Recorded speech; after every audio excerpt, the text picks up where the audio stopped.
அனைவருக்கும் தெய்வீக வணக்கம். நான் உங்கள் Karthik. Welcome to divine truth YouTube channel. இன்னைக்கு நம்ம பார்க்க போறது இன்றைய தினம் தை மாதத்தின் கடைசி செவ்வாய்க்கிழமை. முருகப்பெருமானுக்கு மிகவுமே பிடித்த இந்த ஒரு விளக்கை செவ்வாய் ஹோரை நேரத்தில் ஏற்றி பாருங்கள். நீங்கள் நினைத்த காரியம் அப்படியே நடக்கும். நம்ம யூடியூப் சேனல்ல நினைத்த காரியம் நடப்பதற்காக நிறைய தாந்திரீக முறைகள், மந்திர ஜபங்கள், ரகசிய வழிபாட்டு முறைகள் மற்றும் லா ஆஃப் அட்ராக்ஷன் மெத்தட்ஸ்னு பல பதிவுகளை பார்த்துக்கிட்டு இருக்கோம். அந்த வரிசையில இப்ப நம்ம பார்க்க போறது மிக மிக எளிமையான ஒரு தாந்திரிக தீபம் ஏற்றும் முறை.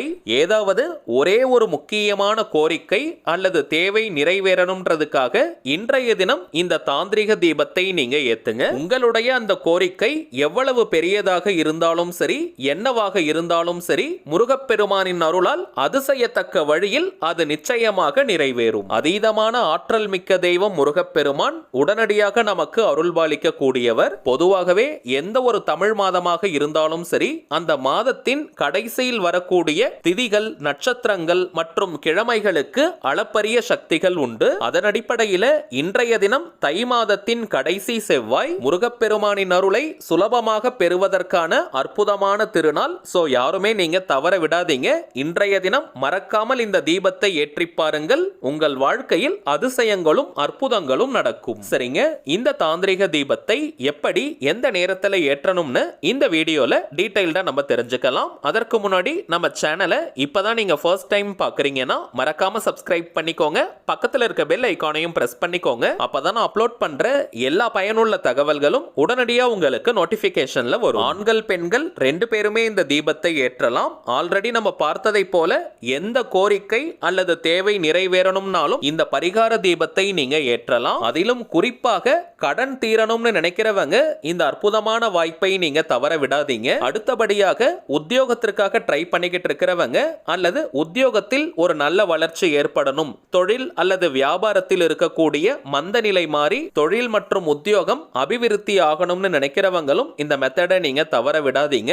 இதற்கு அடுத்தபடியாக திருமண தடை, குழந்தை பாக்கியத்துல தடை இருக்கிறவங்க மற்றும் உடல் ரீதியான நோய்கள், பிரச்சனைகள் இருக்கிறவங்களும் இந்த தாந்திரிக தீபத்தை நீங்க ஏற்றினால் உடனடியாக உங்களுக்கு பலன்கள் கிடைக்கும். சொத்து பிரச்சனைகள், உடன் பிறந்தவர்களுடன் மனஸ்தாபம், கணவன் மனைவிக்குள்ள இருக்கக்கூடிய பிரச்சனைகள், குடும்பத்தில் ஒற்றுமை இல்லாத நிலை, இது போன்ற துன்பங்களை ஃபேஸ் பண்றவங்களும் இந்த விளக்கை மறக்காமல் நீங்க ஏற்றுங்க.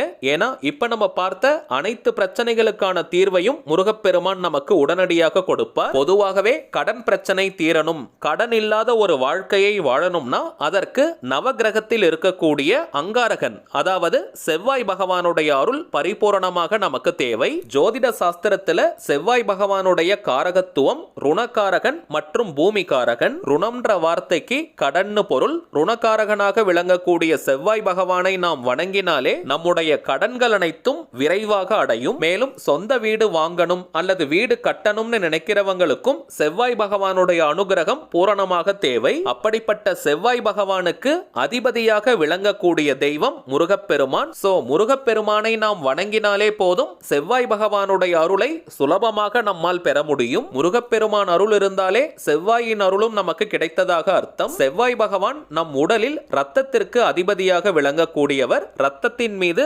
ஆதிக்கம் செலுத்துபவர். நம்முடைய உடலில் ரத்தம் தூய்மையாக இருந்தாலே மேக்சிமம் எந்த விதமான நோய்களும் நம்மை அண்டாது. அதனாலதாங்க இன்றைய தினம் இந்த விளக்கை ஏற்ற போறவங்களுக்கு உங்களுடைய கோரிக்கை நிறைவேறுவதுடன் உடலிலும் நல்ல ஆரோக்கியம் ஏற்படும். சரிங்க, இன்றைய தினம் செவ்வாய் ஹோரை நேரத்துல இந்த விளக்கை நம்ம ஏற்றணும்னு பார்த்தோம். இன்றைய தினத்திற்கான செவ்வாய் ஹோரை நேரம் பிப்ரவரி மாதம் 6ஆம் தேதி 2024 காலை 6 மணி முதல் 7 மணி வரை இருக்கும் நேரம். இந்த டைமிங் இப்போ முடிஞ்சு போச்சுங்க. அதனால மதியம் 1 மணி முதல் 2 மணி வரை இருக்கும் நேரம் மற்றும் இரவு 8 மணி முதல் 9 மணி வரை. சோ இந்த ரெண்டு டைமிங்ஸ்ல எந்த நேரத்தை வேணாலும் நீங்க பயன்படுத்திக்கலாம். தவிர்க்கவே முடியாத காரணத்தினால இந்த நேரத்தை பயன்படுத்திக்க முடியாதவங்க சாயங்காலம் 5 மணி முதல் இரவு 9 மணி வரை இருக்கும் அந்த இடைப்பட்ட நேரத்துல எப்ப வேணாலும் இந்த விளக்கை நீங்க ஏற்றலாம். இந்த விளக்கை ஏற்ற போறவங்க கட்டாயமாக நீங்க குளிச்சிருக்கணும். தலைக்கு குளிக்கணும்ன்ற அவசியம் கூட கிடையாதுங்க.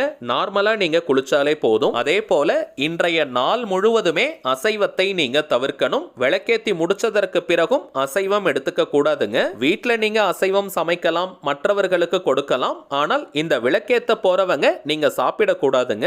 தெரியாமல் நீங்க அசைவம் சாப்பிட்டிருந்தீங்கன்னா இன்னொரு முறை நீங்க குளிச்சுடுங்க. குளிக்கும் பொழுது தலையில் 3 முறை தண்ணீரை தெளிச்சுக்கோங்க, அல்லது டைரக்டா நீங்க தலைக்கும் குளிக்கலாம். பெண்கள் தீட்டு நேரமாக இருக்கிற பட்சத்துல இந்த விளக்கை நீங்க ஏற்ற வேண்டாம். பெண்கள் தீட்டாக இருக்கும் நேரத்துல வீட்டுல இருக்கக்கூடிய வேறு நபர்கள் கிட்ட சொல்லி இந்த விளக்கை ஏற்ற சொல்லுங்க. பூஜை அறையில தாங்க இந்த விளக்கை நம்ம ஏற்றணும். தனி பூஜை அறை இருக்கணும்ன்ற அவசியம் இல்லைங்க. வீட்டுல நீங்க சுவாமி படங்களை எந்த இடத்துல வச்சிருப்பீங்களோ அந்த இடத்துல இந்த விளக்கை நீங்க ஏற்றலாம். குறிப்பாக வீட்டுல நீங்க முருகர் படம் வச்சிருக்கீங்க, அதாவது முருகர் போட்டோ அல்லது விக்கிரகம் வச்சிருக்கீங்கன்னா அதற்கு முன்னாடி இடம் இருந்தால் அங்க நீங்க இந்த விளக்கை ஏற்றுங்க. அது இன்னமும் விசேஷம். அப்படி இல்லைனாலும் பரவாயில்லைங்க, நீங்க வீட்டுல பூஜை அறையில எந்த இடத்துல வேணாலும் இந்த விளக்கை வச்சு ஏற்றலாம். ஆனால் கிழக்கு திசை ஈஸ்ட் டைரக்ஷனை ஃபேஸ் பண்ண மாதிரி தாங்க இந்த விளக்கை நம்ம ஏற்றணும். பொதுவாக பூஜை அறையில கிழக்கு திசை நோக்கி தான் நம்ம விளக்கை ஏற்றுவோம். அதே டைரக்ஷன்ல தாங்க இந்த விளக்கையும் நம்ம ஏற்றணும். சரிங்க,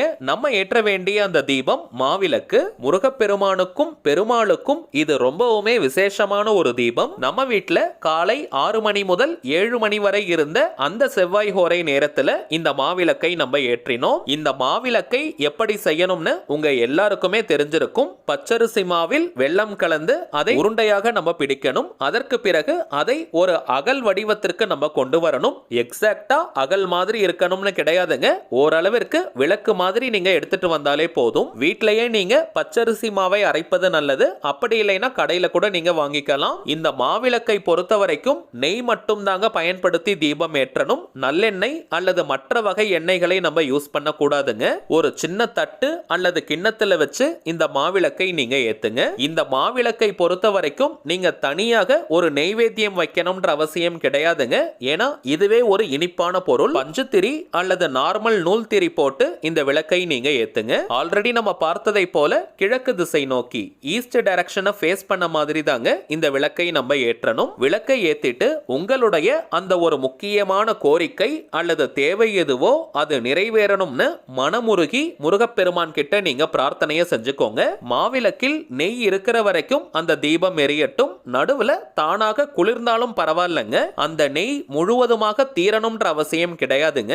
குறைந்தபட்சம் 1/4 மணி நேரம் முதல் 20 நிமிடங்கள் அந்த விளக்கு எரிந்தாலே போதும். விளக்கு குளிர்ந்ததற்கு பிறகு அந்த திரியை மட்டும் எடுத்து கால்படாத இடமாக பார்த்து போட்டுருங்க. அல்லது செடிகள் புதர்கள் இருந்தால் அந்த இடத்துல கூட நீங்க போடலாம். இப்ப அந்த மாவிளக்கில் கொஞ்சம் நெய் இருந்தால் அதனுடன் சேர்த்து அந்த விளக்கை நீங்க நல்லா பிசைஞ்சு எடுத்துக்கோங்க. உருண்டை போல நீங்க பிடிச்சு எல்லாருக்குமே கொஞ்சம் பிரசாதமாக நீங்க கொடுங்க. வெளியாட்களுக்கு கூட நீங்க கொடுக்கலாம். இப்ப நம்ம பார்த்ததை போல இந்த மாவிளக்கை ஏத்தி வச்சு முருகப்பெருமான் கிட்ட உங்களுடைய கோரிக்கையை இன்றைய தினம் நீங்க சொல்லி பாருங்க. அனுபவ ரீதியாக பலன்கள் உங்களுக்கே தெரியும். அடுத்ததாக ஒரு சின்ன தகவல். இப்ப நீங்க டிஸ்பிளேல பார்த்துக்கிட்டு இருக்கக்கூடிய அவர் மைண்ட் சோல்ஜர் தாங்க நம்ம சேனலுடைய அபிஷியல் இன்ஸ்டாகிராம் ஐடி.